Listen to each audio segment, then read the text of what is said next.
네, 시청자 여러분 안녕하십니까? 골든마이크 이창원 기자입니다. 6년 전인 2010년 마이클 샌델 교수의 정의란 무엇인가라는 책이 선풍적인 인기를 끌었습니다. 당시 많은 전문가들은 국민들의 정의에 대한 열망이 그런 우리 사회의 정의에 대한 갈망을 이런 선풍적인 인기의 이유로 들었습니다. 즉 국민들의 정의에 대한 열광은 현재 우리가 살고 있는 사회에 대해 이른바 한강의 기적을 이뤄내는 과정에서 우리 사회 곳곳에 불가피했던 반칙을 바로잡아야 한다는 필요성에 대한 공감대가 형성돼 가고 있다는 방증이라는 설명입니다.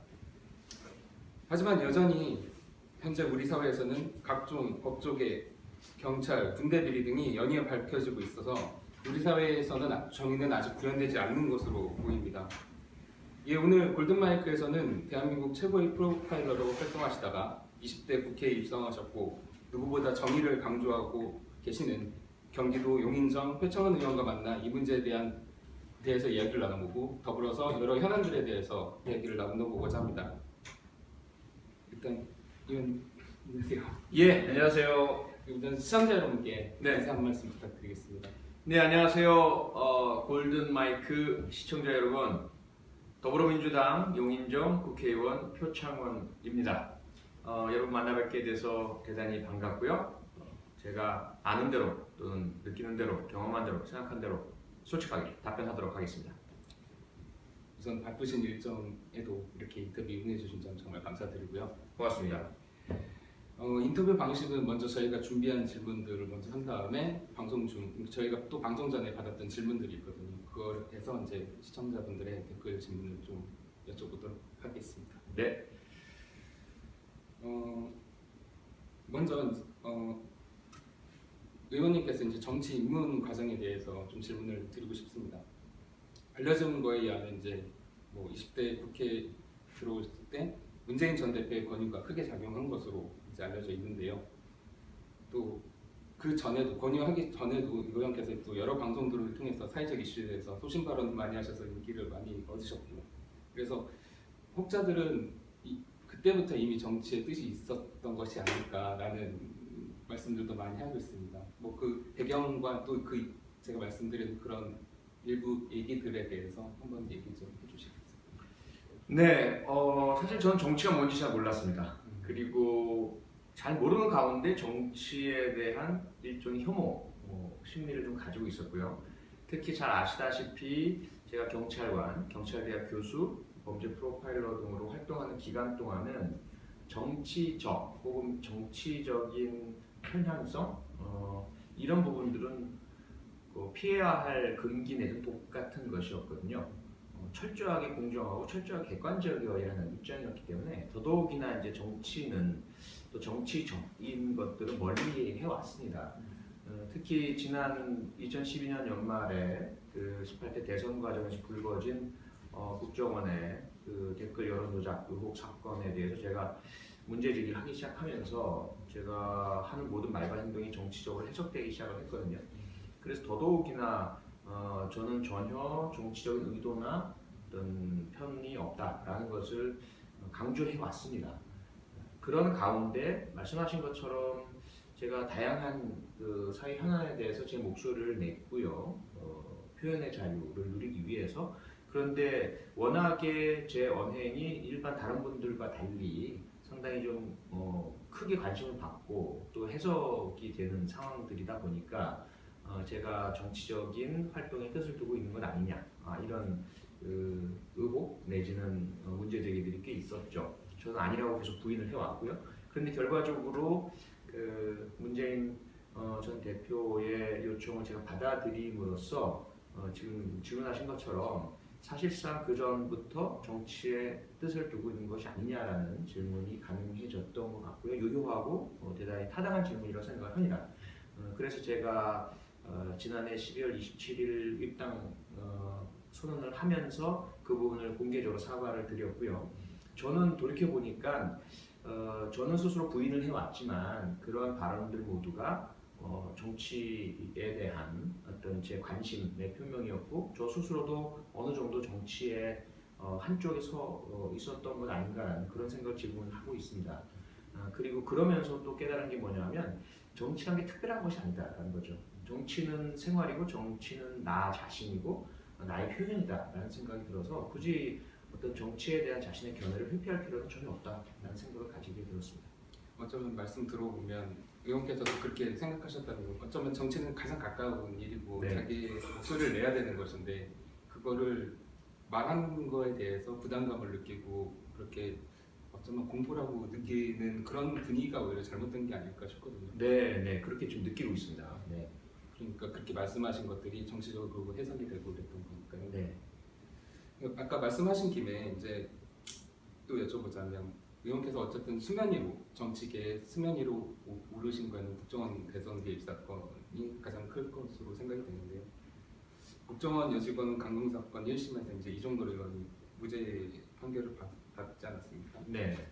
느낌이 남다르실 것 같습니다. 그거에 대해서 어떻게 네. 생각하시는지. 우선 저는 그 당시에 철저하게 중립을 표방을 하면서 감금이냐 잠금이냐 저는 개인적으로 잠금이라고 생각을 하지만 감금 혐의가 있다면 수사해라. 나랑 상관없다. 그 야당 의원들 수사해서 혐의 밝혀지면은 처벌해라라는 것이 저의 개인적인 입장이었고요. 다만 이제 그 당시에 어떤 상황이었는가, 그 오피스텔 문 안에서 벌어진 일이 무엇이었는가라는 것들이 결국은 그 감금 사건 판결도 그렇지만 원세훈 전 원장에 대한 판결, 이 모든 것들이 그 당시에 결국 제가 제기했던 문제, 국정원이 결코 해서는 안 될 대통령 선거에 개입하는 잘못된 불법 행위가 있었습니다. 이것이 이제 사법적으로 밝혀진 것이거든요. 그 정도와 범위 또는 법적인 해석은 변론을 치고요. 그래서 상당히 많은 마음고생을 해왔습니다. 저 스스로도 혹시 제가 잘못하고 있는 것은 아닌가라는 그런 불안감도 많이 가지고 있었고요. 물론 제가 확정적으로 이것은 불법행위다라고 단정한 적은 없고요. 그런 혐의와 의혹에 대해서 철저하고 적극적 수사를 해서 진실을 밝혀야 한다라고 주장을 했었기 때문에 뭐 만약에 그 허위로 밝혀진다 하더라도 제가 주장한 것이 잘못된 것은 아니었거든요. 하지만 어쨌건 그 진실로 밝혀지면서 상당히 그 남다른 감회 뭐 이런 부분을 느끼게 됐죠. 좀 홀가분해지셨다고. 내 마음의 짐이 좀 덜어진 듯한 느낌? 제가 잘했구나라는 느낌? 뭐 이런 부분들이 많이 좀 느껴졌습니다. 그러니까 또 이제 혼자서 판단하실 때 이게 맞게 가는 건지에 대해서 헷갈리셨다는 말씀이시죠? 네.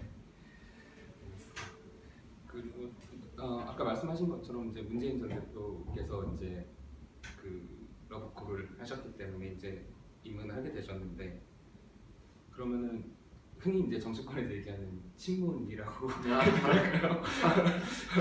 글쎄요. 여전히 저는 아직 정치인이라는 생각이 잘 안 들고요. 계속 저는 객관적, 공정함 이런 부분을 아주 집요하게 스스로에게 요구하고 있습니다. 그래서 누구와 가깝다, 누구 편이다라는 것에 대해서 상당히 조금 좀 마땅치 않고요. 그러한 그 분류를 제가 당하고 있다는 것에 대해서. 하지만 현재 나와 있는 또는 공개된 대선 후보들 중에서는 가장 문재인 전 대표가 적임자다라고 생각하고 있다는 것은 분명합니다. 그런 것들이 친문이다라고 규정하신다면 저는 친문이고요. 하지만 문재인 전 대표를 위해서 어떤 말이나 행동을 하는 것은 단 하나도 없습니다. 그런 차원에서는 또 친문이 아니기도 하죠. 만약에 우리 당의 대선 후보로 공식적으로 확정되는 순간부터는 저는 당연히 full support, 모든 제 역량을 총동원해서 당선되도록 노력을 할 것이고요.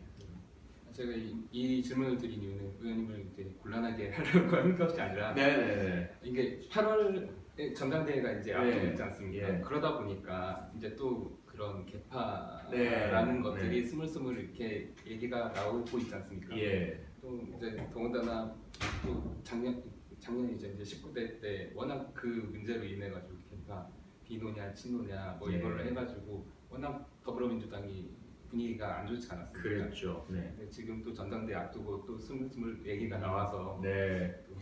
확실하게 짚고 넘어가셔야 될 것 아, 같아서 예. 제가 한번 질문을 드려봤습니다. 다만 저는 우리 당내에 계신 분들 두루두루 다 친합니다.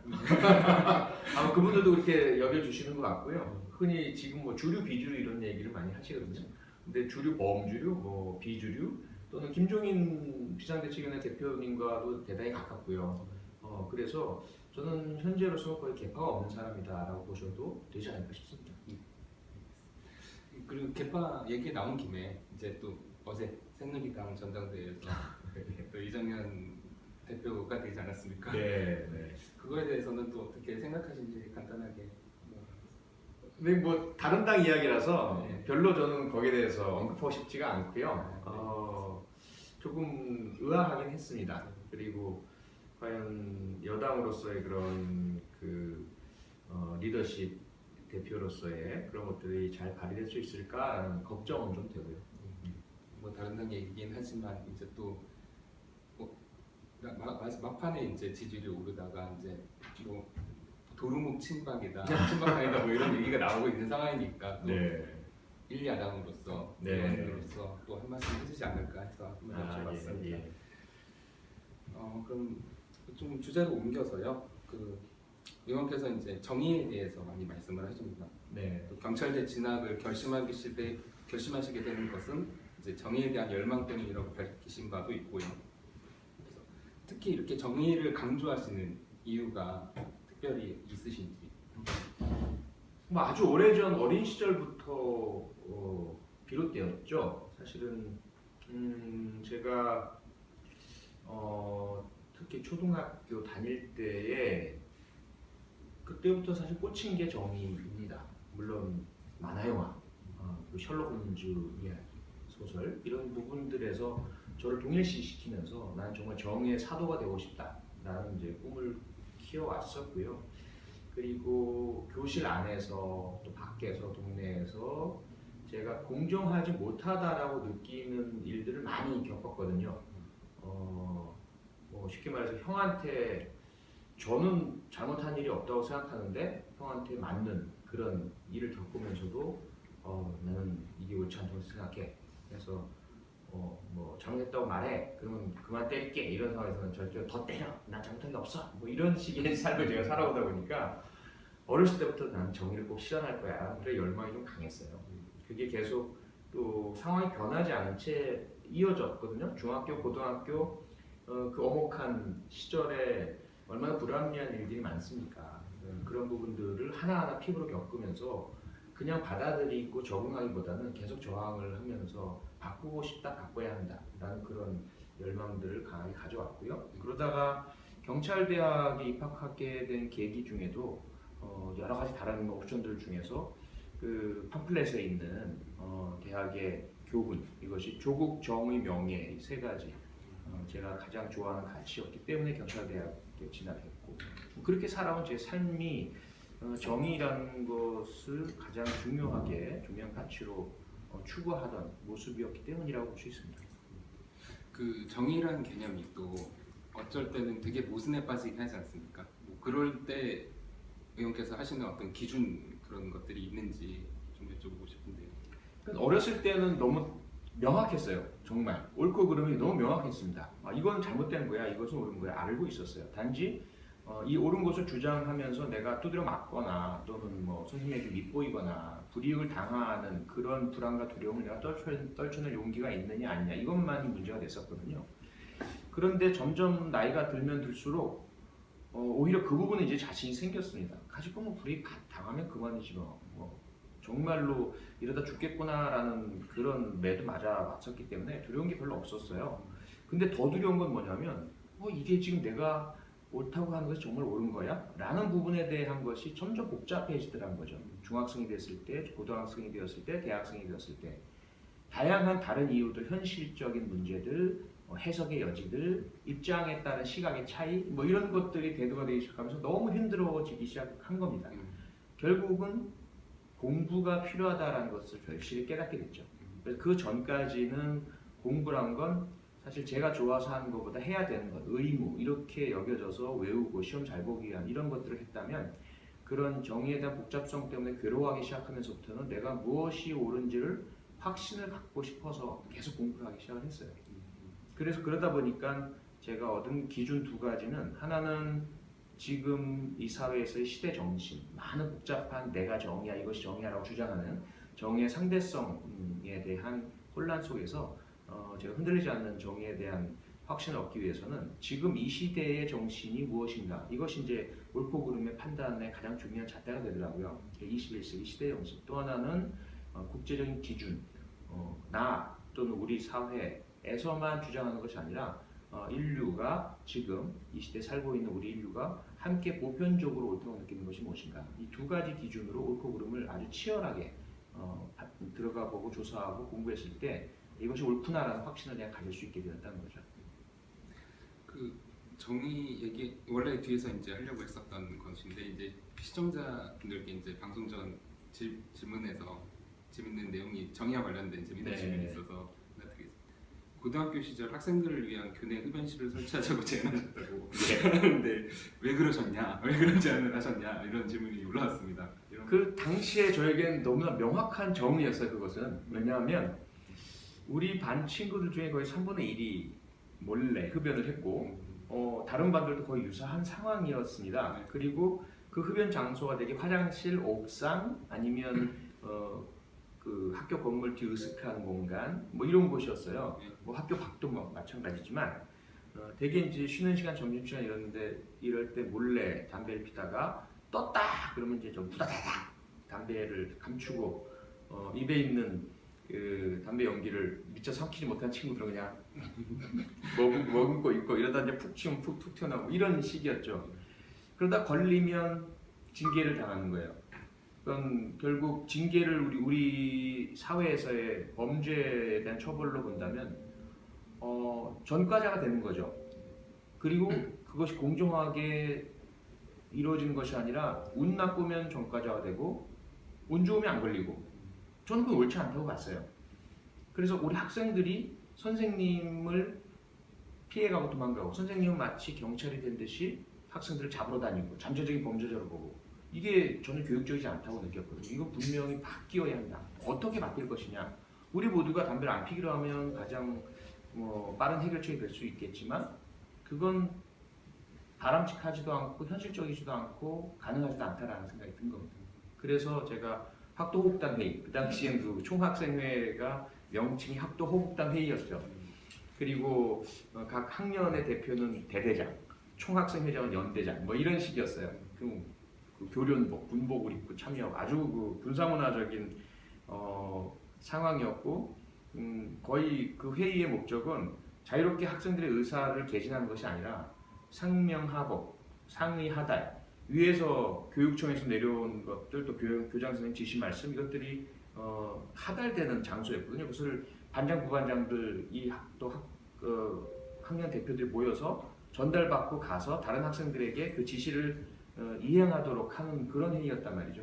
근데 저는 그 당시에 이제 부반장이어서 사실은 학도호흡단 회의에 참석 대상이 아니었는데, 마침 그날 반장이 무슨 일이 있었어요. 제가 대신 참석을 해가지고는 그냥 뭐 손을 번쩍 들고 의견 있습니다 이렇게 얘기한 거예요.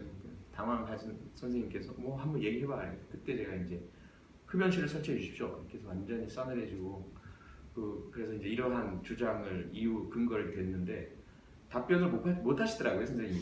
근데 너 그 자리에 앉아. 그래서 다른 거 다 진행하시고 끝나시고 나서 종례 시간이라서 들어갔죠. 근데 이제 교무실에서 다 그 얘기가 다 돌았던 모양이에요. 담임 선생님께서 이제 방에 딱 오셔가지고는 저인지를 모르신 상태에서, 워낙 그때 충격을 받으셔서 그 학도호흡단 회의 진행 그 선생님이 제가 누군지도 모르고 그냥 그 파하고 그냥 가셨어요. 종례 시간에 들어오신 저희 선생님이 김기환 선생님이신데, 이분이 공수대 출신이고 엄청나게 무서운 분이에요. 걸리면 막 무조건 20대 30대에 맞았던 상황인데, 딱 들어오시자마자 어느 미친놈이 학도호흡단 회의에서 흡연실을 설치하자는 정신 나간 소리를 했다. 그런데 뭔가 느낌이 오신 것 같아요. 그 얘기를 하시다가 갑자기 톤이 달라지시더니 혹시 우리 반에서 그런 건 아니지? 라고 하시는 거예요. 그래서 제가 죄송합니다. 제가 얘기했습니다. 그때까지는 저는 옳음에 대해서는 이건 저는 확신이 있었어요. 다만 그 이후에 몇 대를 맞을까, 이 대를 내가 견딜 수 있을까, 이 부분만 두려움이 있었는데, 선생님이 이제 저보고 교무실로 와 하고 이제 종례를 끝내시고 교무실로 가셔서 교무실에 딱 갔는데 예상했던 내가 아니라 남주라고 그러시더라고요. 그러더니 제 어떤 평상시에 용기, 우정, 뭐 바늘 위한 헌신 이런 거 칭찬해 주시고 나서 한 가지 부탁을 하자. 네가 옳다고 믿는 것을 실행에 옮기는 그 용기는 난 너무 좋다고 생각한다. 하지만 내가 옳다고 믿는 것이 객관적으로도 옳은지 다른 사람들도 옳다고 합의하고 동의해 줄 수 있는 것인지 아니면 너 혼자만 옳다고 믿는 그래서 사실은 사회적으로나 전체 공동체에 해가 되는 고집이거나 아직은 아닌지 요건 꼭 생각을 한 뒤에 행동으로 옮겨줬으면 좋겠다 이런 부탁을 해주신 거예요. 그때 저는 너무 충격을 받아서 그 이후로 제가 옳다고 느끼는 것에 대해서 확신을 가지기까지 반드시 그 과정을 거치기로 했죠. 결국 맞지는 않으시고 저는 담배를 하나 주신 줄 알았는데 그것도 아니었는데 근데 결국은 그 얘기가 다 끝나고 나서 이제 선생님께서 자 이제 몇 대 맞을래? 네, 있었죠. 그런 거죠.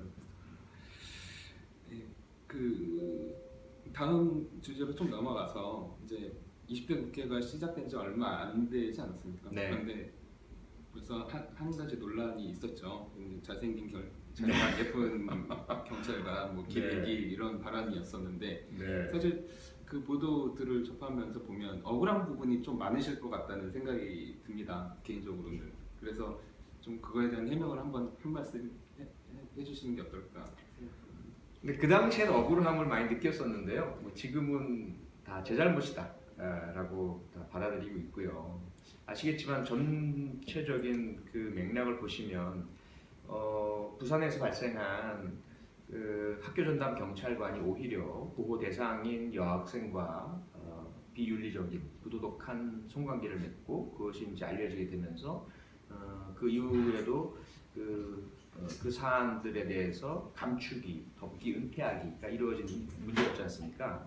그래서 그 문제에 대해서 도대체 왜 이게 발생했다고 생각하느냐라는 것이었거든요. 근데 이제 짧은 시간 동안 총리에게 대정부 질문으로 하는 상황에서 늘 그래왔듯이 총리나 정부나 경찰은 그 개인 경찰관의 일탈, 개인적 일탈로 몰아가서 개인 문제로 치부하고 덮어버리려는 그런 시도가 있었다는 거죠. 그래서 이 부분이 그렇게 끝나서는 안 될 문제다. 제도적인 문제이고 관행의 문제이고 경찰이 그러한 문제를 조장한 부분들이 있다. 그래서 재발 방지를 위해서는 개인 일탈로 끝내서는 안 되고 제도적 문화적인 또 관행적 부분을 고쳐야 한다라는 그런 부분으로 이어가기 위해서 논리에 좀 단축화를 시킨 거죠. 그러면서 그 잘생긴 경찰관, 예쁜 경찰관, 젊은 경찰관이라는 표현은 제가 만들어낸 것은 아니고요. 사전에 이 문제에 대한 조사를 할 때 경찰관들이 제기해준 이야기입니다.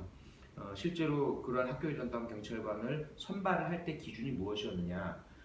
결국 경찰청에서 점수를 매길 때 홍보 실적을 가장 중요한 점수를 매기고 있더라.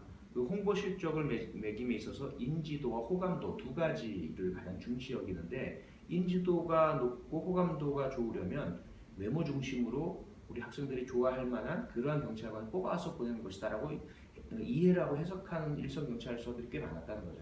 근데 그것이 문제의 발단이라는 것, 이런 식으로 운영하면 되겠느냐라는 것으로 이어지려고 하던 것이었는데 그 표현, 잘생긴 경찰관을 배치해서 일어난 것이 아니냐.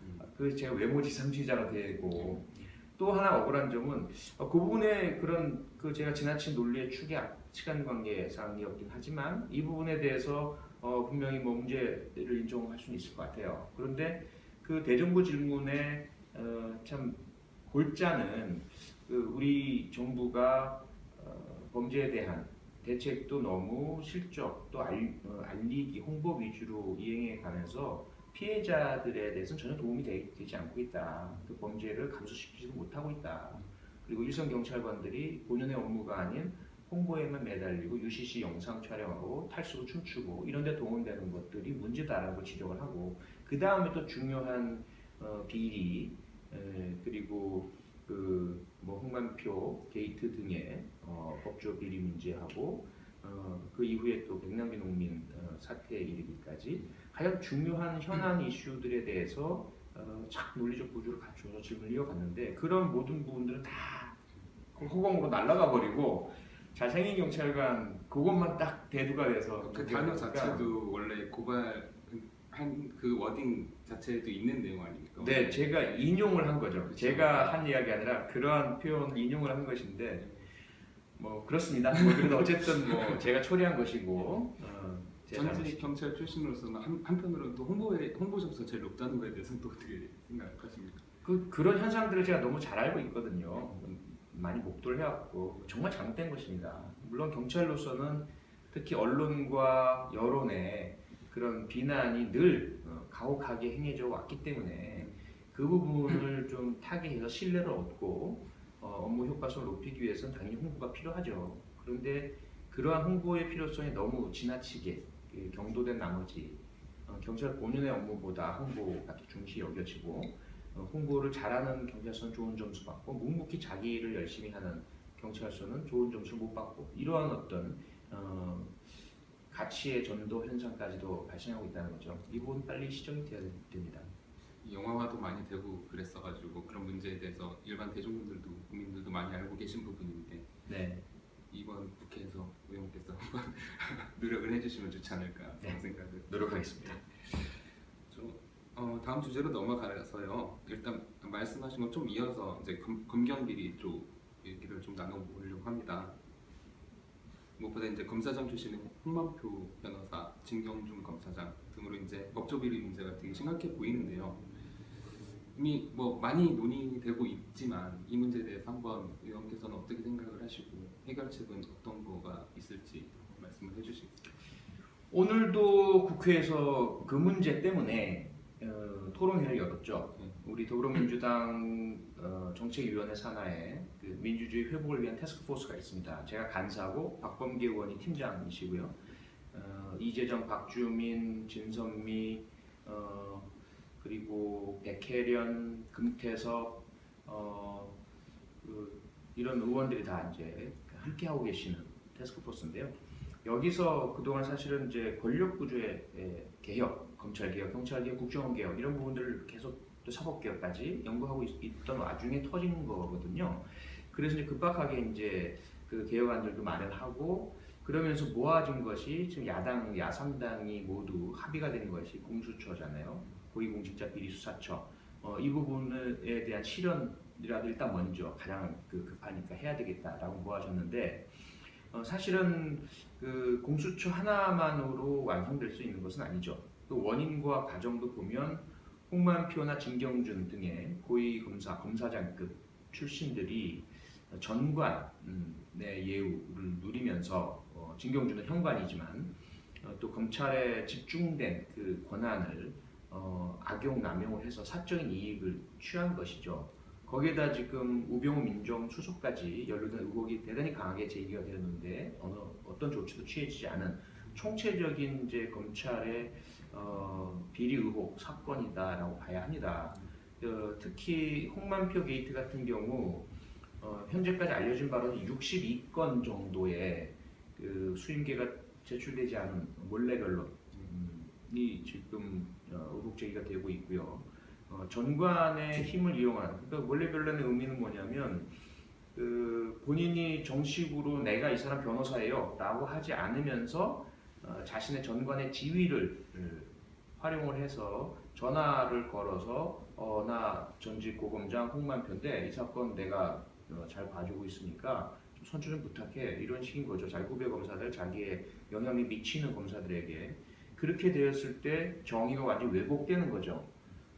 또 반대의 경우도 생기고요. 그래서 사실은 처벌받아야 할 범죄자들, 나쁜 사람들이 처벌받지 않거나 또는 처벌받아서는 안 될 무고하거나 그저 실수만 한 사람이 거꾸로 범죄자로 둔갑하거나 지나친 처벌을 받는 이런 완전한 정의 왜곡 현상이 상당히 많은 경우에 이 사람에 의해서 발생했다. 도나도나 사건이라고 하는 것이 가장 대표적인 사건인데요. 다단계 피해자들이 엄청나게 많고요. 2,400억 정도의 그 피해가 난 사건인데 이 사건 그 범인이 가해자가 결국 집행유예 처분을 받았어요. 그 과정에 또 불구속 수사도 이루어졌고 그 과정에 홍만표의 정관의 힘이 작용하고 현관 검사들이 그걸 받아들여줬다는 거거든요. 그런데 그 의혹에 대해서 검찰은 자기들이 알아봤지만 정관위원 실패했다, 통하지 않은 로비였다 이렇게 이야기하고 있는 거죠. 도대체 어떻게 우리가 그걸 믿을 수 있겠어요? 그러니까 이것을 그 전에도 뭐 그랜저 검사, 그랜저라 그 당시 가장 고급 승용차를 공짜로 받고 스폰서 검사, 건축업자로부터 계속 수많은 돈을 상납받고 성매매, 성상납까지 받고 이랬던 검사들도 형사처벌 받지 않는 김학의 전 법무 차관의 동영상까지 있는 명백한, 명확한 또 피해자도 나섰잖아요. 그런 그 엄청난 성폭력 의혹 사건도 무혐의 처분되고 이런 일련의 검사이기만 하면 또는 검사와 가깝거나 지금 드러나지 않은 것들도 많습니다. 지역에서는 지역 유지급이거나 검사와 친한 사람들은 잘못하고 범죄 저질러도 검사가 경찰에 대해서 뭐 수사를 중단해라라든지 아니면 지나친 수사 지휘를 하면서 결국 경찰이 기소하지 못하게 만든다든지 이런 현상들이 계속 발생하고 있거든요. 이 문제에 대한 근본적인 해결책은 사법개혁도 있어야 되고 검경 수사권 조정도 있어야 되고 검찰의 총장 인사 추천위원회, 검사 인사위원회 그리고 검찰 내에 그런 과거에 검사 동일체 원칙이라고 이야기됐던 상명하복적 구조, 문화의 타파 그리고 청와대 등에 파견되는 그런 검사의 문제 이런 모든 것들이 다 개혁이 되어야 해결될 수 있는 문제죠. 일단 뭐 계속 말씀하셨지만 이제 검찰 내부에서 사법 개혁이 필요하다고 하는데 그거에는 많은 기대를 하고 계시지 않은 것 같고 구체적으로 이제 검경 수사권 분리가 답이 되지 않겠냐는 얘기들이 많거든요. 그거에 대해서는 동의를 하십니까? 동의 정도가 아니라 늘 주장을 해왔던 사람이죠. 네. 저는 뭐 경찰관 시절부터 그리고 경찰대학 교수 시절, 프로파일러 시절 가장 누구 못지않게 검경 수사권 조정 또는 수사구조 개혁 주장을 해왔던 사람이고요.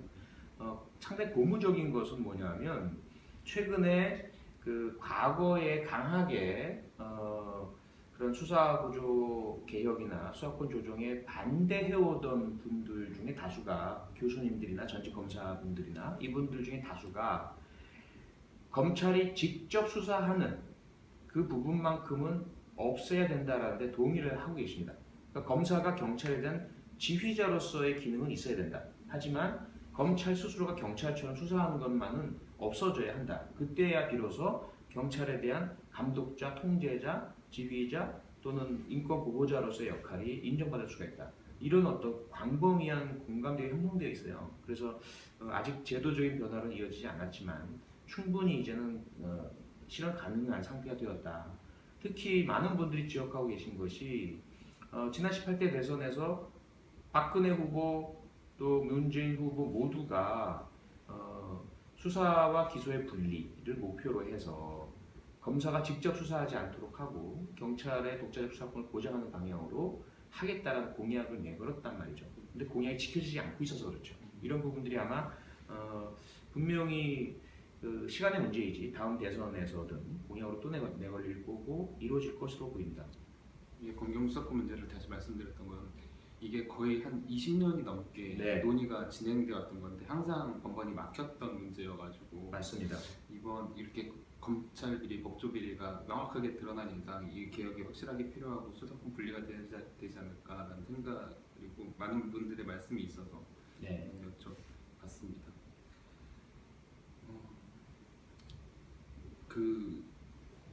이 문제가 이제 비슷하다고도 할 수 있고 다르다고도 할 수 있는데 남부지검 김 검사 네. 자살 네. 사건과 이제 선물 여교사 성폭행 사건 이런 것들로 봤을 때 검찰도 그렇고 경찰도 그렇고 좀 제 식구 감싸기도 있고 그 조직 문화라는 것이 참 뭐 그래야 그런 조직이기 때문에 또 상명하복도 확실하고 뭐 하나가 되는 그런 것도 있겠지만 인권이 문제가 되는 거 아니겠습니까? 맞습니다.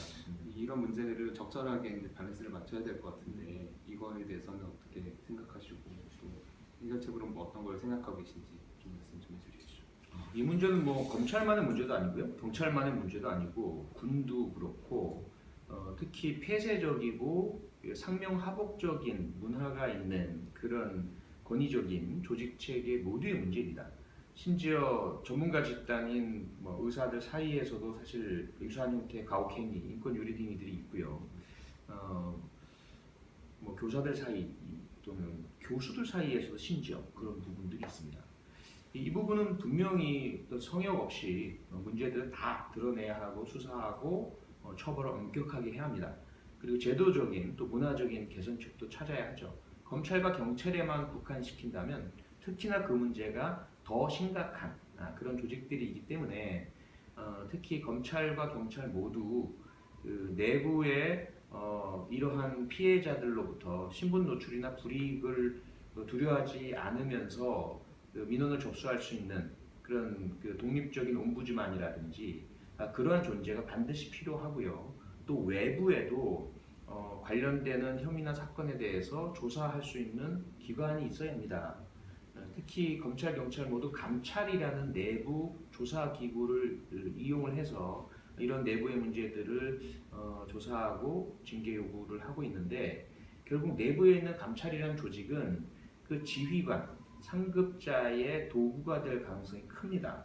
그래서 조직의 문제를 외부에 공개하지 않으려 하고 은폐하고 조작하고 피해자를 오히려 윽박지르고 피해자로 하여금 소리를 내지 못하게 만들고 불이익을 주는 형태로 잘못 운영될 가능성이 있다는 거죠.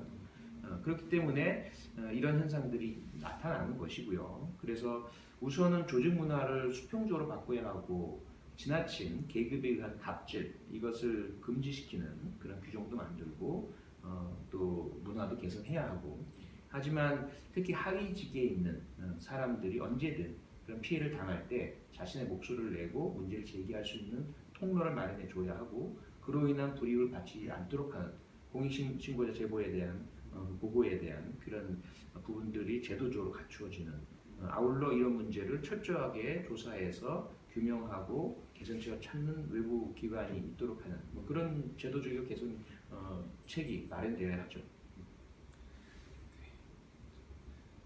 아무쪼록 좀 모두가 다 좀 개혁 좀 되고 좋은 분위기로 좀 바뀌었으면 하는 바람입니다. 우선 현안 관련해서는 마지막 질문이 될 것 같은데 사드 배치 문제를 좀 네. 또 성주포대를 지난 3일에 방문을 네. 하셨죠. 영상도 참 화제가 되긴 했었는데요. 네. 네. 성주포대 방문해서 이제 더민주가 겁쟁이가 됐다, 제대로 하지 못했다라는 네. 발언을 하셨습니다. 네. 그 실제로 이제 더민주 내에서도 그렇고 일반 국민들께서 더민주가 지금 정체성을 잃어버리는 것이 아니냐, 사드 배치 문제를 가지고 이렇게 정확하게 얘기 못하고 명확하게 얘기하지 못하는 것이 그런 거에 대한 비판이 있는 상황에서 이제 또 걱정이 발언을 하셔가지고 이거에 대해서 그 말씀하신 맥락이나 뭐 그때 분위기 좀 말씀을 해주십시오. 이 발언의 맥락은요. 사실은 제가 개인적으로 우리 김종인 대표나 우리 지도부의 전략적 모호성을 충분히 이해합니다. 이해하고 그럴 필요도 있다고 여기고 그 다음에 이 중차대한 안보적 이슈에 대해서 그렇게 쉽게 이 거대 정당이 면밀한 검토, 분석, 치열한 고민과 논쟁 없이 한쪽 편에 선다는 것도 위험한 일이거든요. 그래서 그런 차원에서 지도부의 어떤 전략적 모호성은 충분히 공감을 합니다. 이해도 하고요.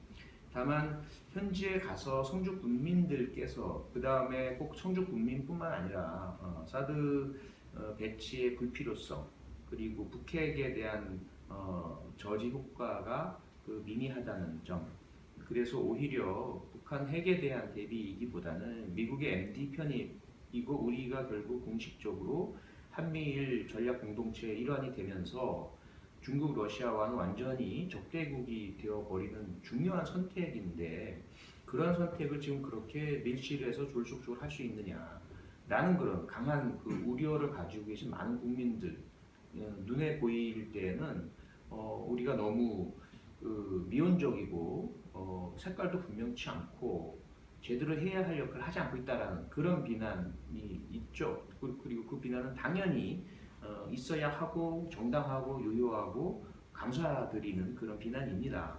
그래서 그런 어떤 어려운 상황 속에서 제가 취해야 할 태도는 초선으로서 그런 어떤 전체적인 전략적인 고려보다는 눈에 보이고 우리가 알고 있는 그런 차원에서 우리 국민들의 눈높이 내에서 상식적인 명확한 답변을 드려야 한다라는 그런 의무를 느꼈고요. 특히 성주 현지에서 성주 군민들 앞에서조차 애매모호하게 뭐 전략적이고 어쩌고 이런 이야기를 할 그런 양심이 제게는 없었습니다.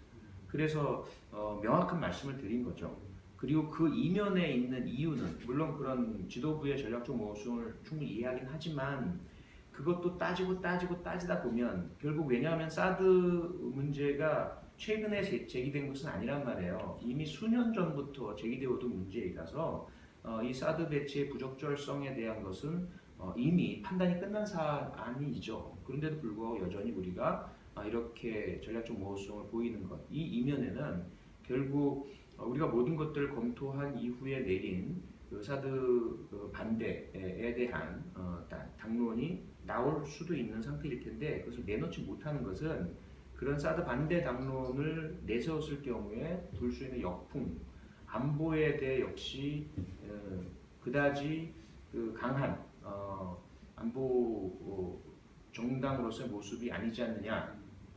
그리고 안보보다는 다른 요소를 더 중시 여기지 않느냐. 정무적 판단. 예, 그리고 늘 흔히 나오는 결국 우리가 종북 정당이냐, 종북이냐라는 그런 강한 보수층으로부터의 반발 이런 것들이 예상되고 하다 보니까 그렇게 될 경우에 결국 대선 곧 다가올 대선에서 또다시 우리가 지는 것 아닌가 이러한 어떤 생각들 끝에 주저하고 있는 것이 아니냐라는 거죠. 그래서 그런 모든 것들을 포괄해서 겁쟁이라는 표현을 제가 쓴 겁니다. 우리는 저를 포함한 우리 모두가 그러한 오해와 또는 공격, 색깔론, 이념론, 진정 군사 전략적 또는 국제 외교적 국익 차원에서의 그러한 판단이 아니라 그런 판단에 따라서 내려진 정확한 제대로 된 결론에 대해서도 반응이 중도적이거나 보수적인 국민들로부터 오해를 받고 비난을 받을까봐 그것을 두려워해서 당론 결정을 하지 못하는 것이 아닌가라는 것이 이제 제 개인적인 생각이었고 그것을 이제 겁쟁이라고 말씀드린 거죠. 사드 배치 관련해 가지고 이제 중국 쪽 분위기를 보기 위해서 이제 토론회 이제 초선의원 6분이 이제 중국으로 가시지 않았습니까? 오늘 귀국하는 걸로 알고 있는데 그거에 대해서 이제 또 정부 여당은 또 강하게 비판을 하고 있습니다. 네. 그 부분에 대해서는 또 어떻게 생각하시는지 그리고 그 초선의원 6분과 또 친분도 있으시고 그때 발표 당시에도 같이 계신 걸로 기억을 하는데 혹시 뭐 통화나 이렇게 얘기 들으신 거 있는지 미국 가시기 전에? 아니요. 중국에 계실 때는 전혀 통화할 수 있는 여유고 저도 없었고 가신 분들도 없으셨고요. 저는 이제 시간만 맞았다면 저도 갔을 겁니다. 그런데 제가 미리 잡아놓은 일정들이 많아서 골드마이크 포함해서 예, 제가 합류를 못했고요. 전적으로 응원하고 응원의 메시지도 많이 올렸었죠. 청와대와 정부 여당의 너무 아쉬운 건 뭐냐면 앞서도 말씀드렸다시피 이 사드 배치를 할 것이냐 말 것이냐는 대단히 중요한 문제입니다. 하나의 그냥 코를 들여오느냐만의 문제가 아니거든요. 대한민국의 국가의 어떤 입장, 정체성, 그리고 국제관계 속에서 어느 한쪽 그룹에 완전히 포함되느냐 마느냐의 상당히 중요한 결정이란 말이에요. 이 부분에 대한 결정이 그렇게 졸속적으로 순간적으로 이루어지고 말아서는 안 됩니다. 그런 차원에서 야당의 역할은 오히려 청와대 정부 여당이 속으로는 찬성하고 겉으로는 아주 미온적인 반대만 해도 충분할 사안이에요. 왜냐하면 야당이 예를 들어 중국과의 어떤 대화의 채널을 트고 그들과 가서 이야기를 나누고 하는 것 자체가 우리가 처할 수 있는 상당히 어려운 상황에 대한 그래도 한 줄기 어떤 다른 대안을 만들어낼 수 있고 중국과의 연결고리를 이어갈 수가 있고요. 그 다음에 미국에 대해서도 사실은 협상에 있어서 바기닝 파워, 협상력을 높여나갈 수 있는 부분이거든요. 그런데 다만 지금 당장의 그런 결정에 대해서 반대적인 그리고 그러한 결정에 대한 국민적 비판이 더 높아질 수 있다는 그런 이익적인 판단 때문에 원색적인 비난을 해대고 매국노라는 둥 무슨 뭐 입국 금지를 시켜야 되겠다라는 둥 어떻게 그런 표현을 사용할 수가 있는지 그건 어떤 그런 전략적 차원 옳고 그름의 문제를 떠나서 그런 같은 동료 의원으로서 결국 해서는 안 될 표현들이거든요. 이런 부분들이 너무나 안타깝고요. 사전에 충분히 이러한 그 사드 배치에 대한 논의를 하지 않았던 그런 부분들을 사후에라도 보완할 수 있다면 그것은 받아들여줘야 하는 부분입니다. 그런데 전혀 사전에 7월 7일 NSC에서 결정하기 전까지 계속 부인해왔단 말이에요. 사드 배치는 없다. 실질적인 논의도 없다. 이러다가 갑자기 결정해놓고서 이렇게 커다란 이제 국가적인 풍파가 일어나는 상황 아니겠어요? 그러면 이 사후에라도 다양한 다른 대중관계, 대러관계 또는 우리 국내의 다양한 그 입장들에 대한 합의 과정 이런 부분들을 할 수 있도록 해야죠. 그걸 막고 그런 논의들을 하는 사람들을 원색적으로 비난하고 공격하고 이건 결코 책임 있는 정부가 또는 여당이 해야 할 일은 절대로 아니라고 저는 생각을 합니다. 입장 바꿔 우리가 집권한 상태여도 똑같다고 저는 생각을 합니다. 그 사드 배치가 말씀하신 대로 되게 급작스럽게 결정이 났는데 그거에 대해서 여러 가지 얘기가 많지 않습니까? 이제 제일 많이 말씀하신 건 미국 그 예산 편성, 정권이 바뀌는 과정에서 그 예산 편성, 국방 예산 편성의 시기를 맞추다 보니 급작스럽게 결정됐다는 얘기가 제일 많이 나오는 것 같은데 네. 그에 대해서는 어떤 추론이 가장 맞다고 아무래도 그게 합리적인 의심이라고 봐야 되겠죠. 왜 그렇게 급작스럽게 했어야만 했는가. 특히 그 지금 성주 국민들께서 가장 그 분노하시는 부분이거든요. 사전에 한마디도 얘기가 없었다. 국방부에서는 사전에 이야기를 하면 반대가 일어날 것이니까 이건 마치 아이들이 부모 몰래 일 저질러 놓고서 부모가 왜 얘기 안 했니? 라고 하니까 얘기하면 엄마가 반대할까 봐서요. 이거예요. 뭐 아이들의 그 아동적인 방어 심리일 뿐이거든요. 근데 일본 같은 경우에도 그 배치한 장소 자체가 심산 유곡, 또 바닷가, 민가가 거의 없는 그 지역임에도 불구하고 그 마을 소수가 사시는 그 마을 분들과 2년 넘게 다양한 공개 토론회하고 설명회하고 합의 과정을 거쳤습니다. 그런데 우리는 그 성주 국민들 거의 5만에 가까운 분들이 살고 계시는 곳이고 대한민국 생산 참여율이 거의 70%를 생산해내고 계신 아주 그 풍광도 아름답고 관광 명소이기도 한 그곳 더군다나 가야 시절의 고분들이 성산포대 옆에 쫙 이렇게 배치가 되어 있어요. 딱 350m 거리네. 이런 곳에 그런 전략 무기를 배치한다. 그 전자파나 이런 논란은 제쳐두고라도 아예 그 성주라는 곳의 성격이 완전히 바뀌어버리는 거예요. 제가 동두천이라는 기지촌에서 살아봐서 잘 압니다. 그런 미군의 기지가 되어서 운영되는 마을의 풍광은 지금 그런 전통 농촌 마을로서의 특성과는 전혀 다르단 말이에요. 그런데 그런 아무런 사전 협의 논의 또는 고지 이런 것도 없이 급작스럽게 결정했다. 도대체 이해할 수가 없는 거죠. 왜 그래야만 했을까? 아무리 따져봐도 우리가 납득할 만한 상식적인 이유는 찾아볼 수 없어요. 북이 핵실험을 하고 미사일 쏘니까 그건 뭐 어제 오늘 일이 아니잖아요. 그리고 지금 그걸 결정한다고 해서 지금 설치할 수 있는 것도 아니에요. 지금 뭐 설치 예정 완료 시기가 내년 연말이라고 하거든요. 지금 핵실험하고 미사일 쏘고 있는데 내년 연말에 설치한다는 게 말이 되느냐 말이죠. 어차피 이것은 장기적인 안목에서의 전략적인 배치입니다. 그렇다면 당연히 그러한 충분한 설득과 협의와 논의를 거쳐야만 하는 것이죠. 그러다 보니까 지금 말씀하신 것처럼 우리 국내 사정이 아닌 외부, 특히 사드 배치의 재정적 부담 미국이 하거든요. 1조 5천억에 해당되는 돈을 미국이 부담하면서 자기 돈으로 우리나라에 사드를 설치한단 말이에요. 그럼 결국 미국의 이익 아니겠느냐? 미국이 왜 이렇게 급하게 움직여야 할까? 지금 그 정권 바뀌기 전에 예산 편성을 해 두어야만 배치가 가능하니까. 그러면 이제 미국의 지금 예산 편성 시기가 맞물려서 이 시기를 놓치면 안 된다는 급박한. 결국 그것은 우리 대한민국의 국익, 대한민국의 상황, 대한민국의 어떤 이익과는 전혀 상관이 없는 미국 국내의 사정 때문에 이루어진 급박한 결정이라고밖에 볼 수 없는 거죠.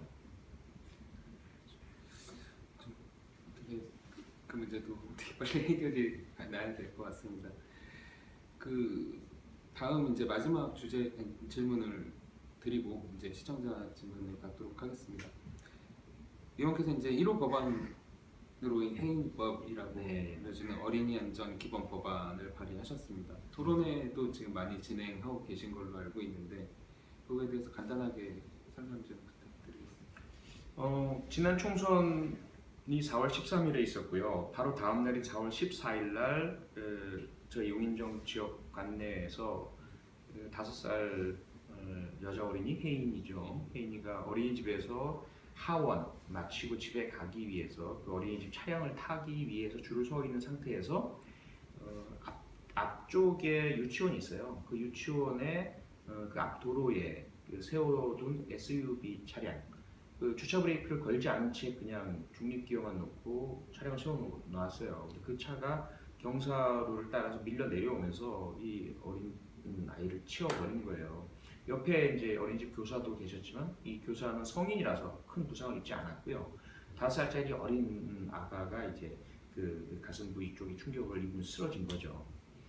이 충격적인 사건이 발생을 하고 결국은 이제 사망하게 됐는데 제가 이제 당선되자마자 그 사건이 발생을 해서 일단 먼저 우리 그 선거 캠프에 있던 분들을 현장에 보냈습니다. 그래서 상황을 파악해달라. 그래서 쭉 파악을 하고 저한테 얘기를 해주셔서 일단 기초 파악이 되고 그다음에 장례식장에 가서 부모님 뵙고 말씀 듣고 그 제가 도와드리겠다고 약속드리고 그 다음에 이제 계속 그 협의를 했죠. 그런 상황에서 그 부모님들이 가장 강하게 문제 제기를 한 것이 어린이집 측의 태도였어요. 사고 발생하자마자 뭐 전혀 아무 문제가 없다는 허위 그런 연락을 하고 문자 메시지를 보내고 안심만 시키기 위해서 그 다음에 CCTV를 봤는데 쓰러진 아이를 선생님이 이렇게 세우고 이동시키는 모습까지 나타났어요.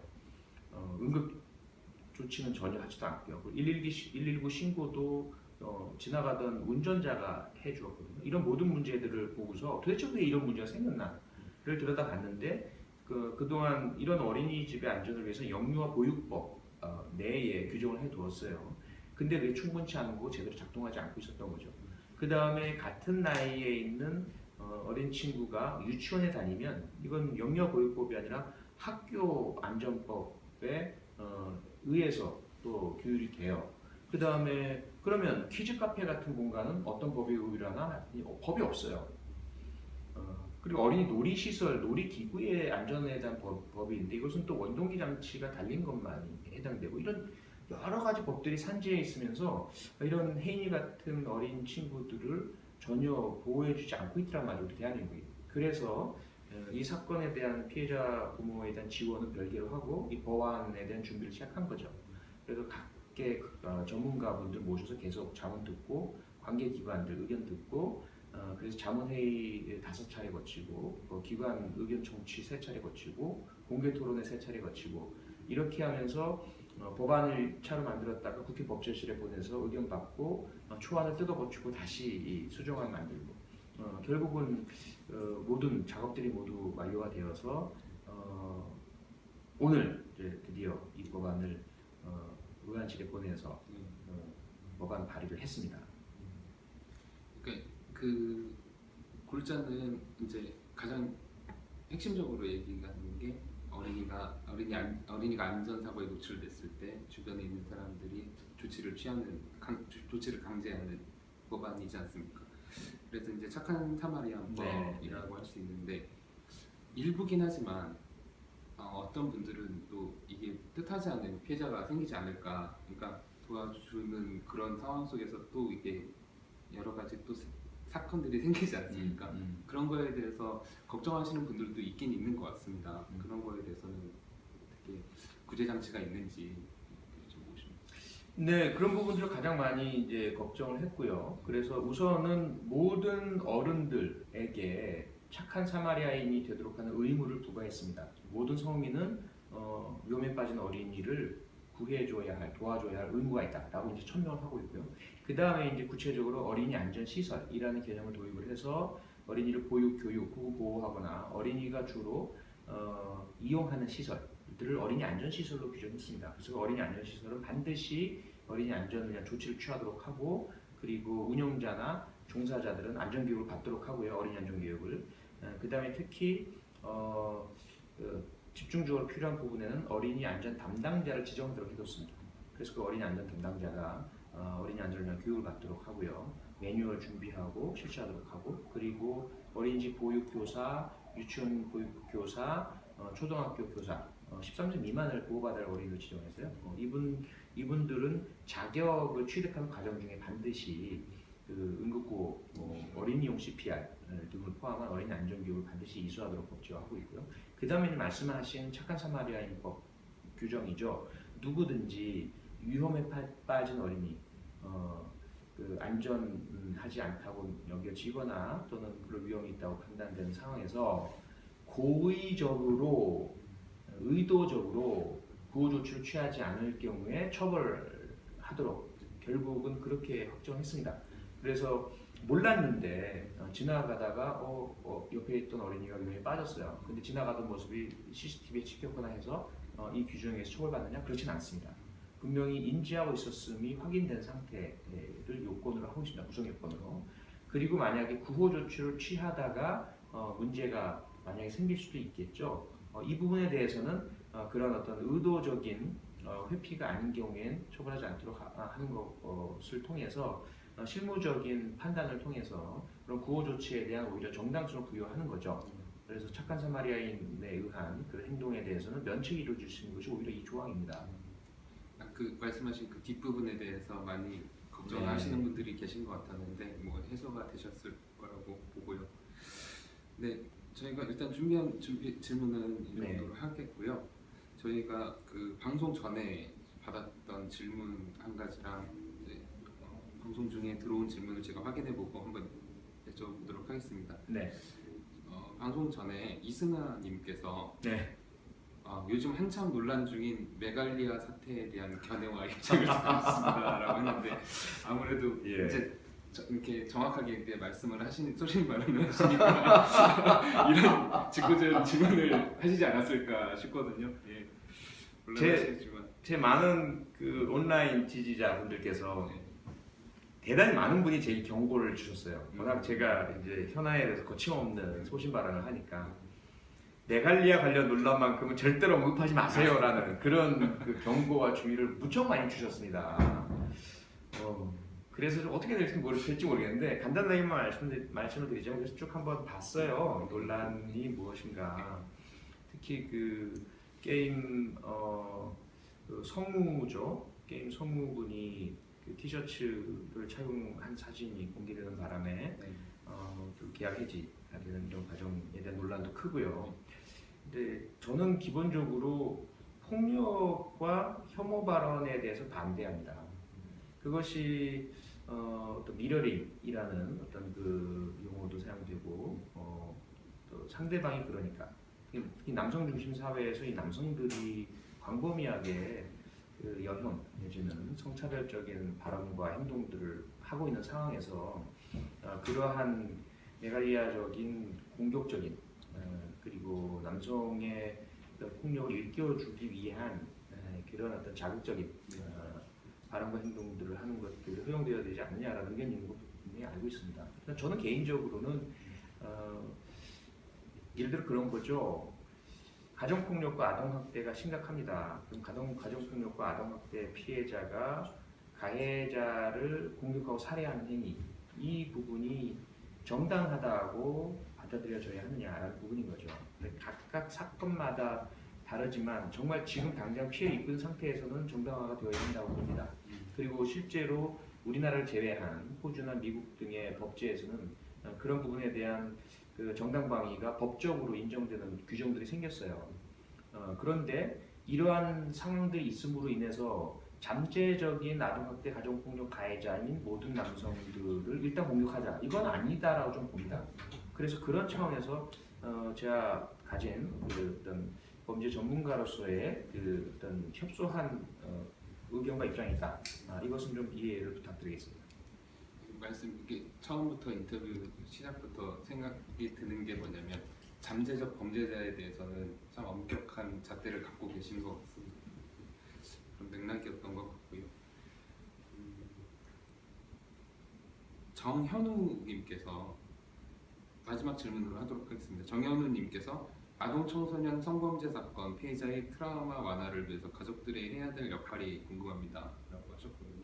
아무래도 이제 기존에 전직 경찰이셨고 프로파일러죠 하시니까 그거에 대해서 궁금하신 것 같습니다. 그거에 대해서. 아주 중요한 질문이시고요. 가장 중요한 것은 절대로 이것은 네 잘못이 아니야 라는 것을 확인시켜 주시는 것입니다. 그 다음 두 번째로 중요한 것은 인내입니다.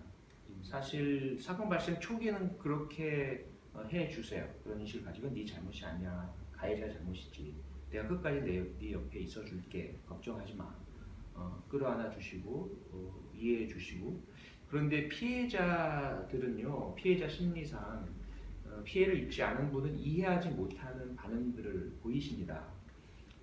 주변에 자기를 도와준 사람에게 오히려 분노를 표출하기도 하시고요. 상당히 오랜 기간이 흘러서 이젠 괜찮겠지 하는데도 PTSD라고 하죠. 그 외상후 스트레스 장애, 이런 부분들이 증상으로 나타나면서 불면증 또는 뭐 식이장애, 정서 불안, 우울증, 이런 현상들이 계속 나타나거든요. 그러면 인내심과 끈기가 발휘되지 못하는 가족분들은 그걸 오해하세요. 언제까지 그럴래? 그리고 과거에 있었던 그 피해를 지금 자신이 하기 싫은 일들을 하지 않기 위한 수단과 변명으로 사용하는 것이 아니냐라는 그런 질타를 하시는 분들도 꽤 많으시고요. 그게 가장 위험하거든요. 그래서 가족분들이 지켜주셔야 할 부분들은 첫째로 이건 네 잘못이 아니야라는 걸 확실히 해주고 난 네 편이야. 그리고 옆에 있어 주시고, 무엇보다 수시로 흔들릴 때 혹시 이제는 그러지 않아도 되는 상태인데 너무 지나치게 그런 반응하는 건 아닌가라는 의심이 들 때는 전문가와 꼭 상의를 해주시기를 바라겠습니다. 그렇게 해서 가까운 분에 의해서 발생하는 2차, 3차 피해가 가장 아프고 가장 피해가 심각하거든요. 그만큼은 너무 좋은 질문이시고요. 좀 같이 협력해 주셨으면 고맙겠습니다. 특히 마지막 솔루션을 주셨을 때 어쩌면 가족들도 같이 지치고 같이 힘들고 하기 네. 때문에 그 선을 넘게 되는 거 아닌가 싶은데 그런 네. 거를 특히 주의하시면 좋을 것 같습니다. 네, 그러면은 여기까지 인터뷰를 하기로 하겠습니다. 원래 한 30분에서 40분 정도를 말씀드렸었는데 1시간이 넘어 올렸네요. 그런가요? 제가 너무 말이 많았죠? 아닙니다. 저희가 또 궁금한 것도 많고 시청자분들께서 궁금한 것도 많으셔서 그런 것 같은데요. 네. 마지막으로 끝인사 좀 부탁드리겠습니다. 네. 골든마이크 시청자 여러분, 글쎄요, 제 나름대로 솔직하게 제가 알고 있는 것, 생각하고 있는 것 말씀드리려고 노력을 했는데 어떠셨는지 모르겠습니다. 늘 소통하는 정치인, 여러분 옆에 서는 정치인, 여러분이 특히 슬프고 아프고 힘들어할 때 힘이 되어드리는 정치인 될 수 있도록 최선 다하겠습니다. 네, 여러분도 늘 건강하시고요. 지치고 힘들고 화나시는 일 많으시겠지만 그래도 우리의 미래는 희망적이다라는 긍정적인 생각 많이 해주시면 감사하겠습니다. 고맙습니다. 앞으로도 국민 행복을 위해서 최선을 다해 주시길 부탁드리고요. 네. 시청자 여러분, 오늘 저희 골든마이크에서는 경기도 영인정 표창훈 의원과 만나 여러 가지 현안에 대해 말씀을 나눠봤습니다. 궁금증 많이 해소되셨는지 모르겠습니다. 네. 저희는 정치권과 시민 사이 가장 가까운 곳에서 가장 정확한 소통 창구가 되도록 최선을 다하겠습니다. 감사합니다.